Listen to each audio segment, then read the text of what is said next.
Excusez-moi, est-ce que je pourrais juste ajouter encore quelque chose, si vous permettez une minute. Alors, je voulais juste rajouter, je ne sais pas si c'est permis, je pense qu'au moment où vous entrez en contact en Allemagne avec les Jugendamt, vous avez déjà perdu. Je veux dire, le jour où vous rencontrez quelqu'un du Jugendamt, vous avez déjà perdu votre combat, quoi qu'il en soit. Vous pouvez venir avec tous les arguments, vous pouvez essayer tout ce que vous voulez pour récupérer vos enfants, vous avez déjà perdu.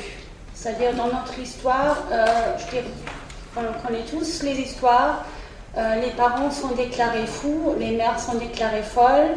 Alors, je me rappelle que le juge, à la première audition à Kiel, quand ils ont pris les enfants, il a dit, mais madame, monsieur, on n'a absolument rien à vous reprocher, mais il faut éclaircir cette situation. Et pour cela, les enfants doivent rester dans la famille d'accueil. Voilà. Après, il y avait cette fameuse expertise, comme ça se passe dans tous les cas, où on a été déclarés tous les deux fous, pour des raisons, je dirais, on peut jamais justifier quoi que ce soit, on ne peut jamais dire, voilà, c'est vrai ou c'est pas vrai, c'est des trucs complètement farfelus, parce qu'ils n'ont pas d'autres arguments. Je veux dire, s'il n'y a rien d'autre, les gens sont fous.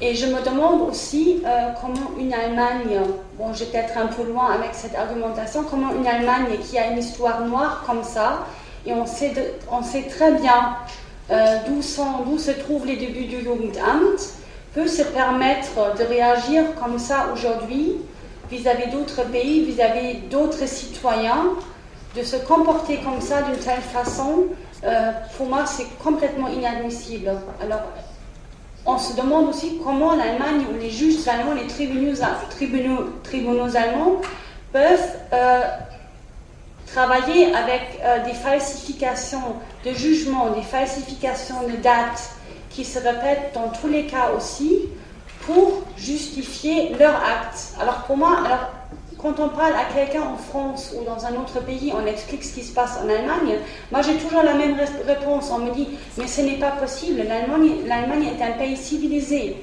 Si ça se passe en Roumanie, en Pologne ou je ne sais pas où, là à la limite je comprends, ou en Afrique, mais l'Allemagne c'est un pays civilisé, comment ça peut se passer? Moi je dis non, pour moi l'Allemagne ce n'est pas un pays civilisé. Oui, justement, même la Pologne c'est un pays civilisé. Oui, tout à fait, oui, je suis désolée.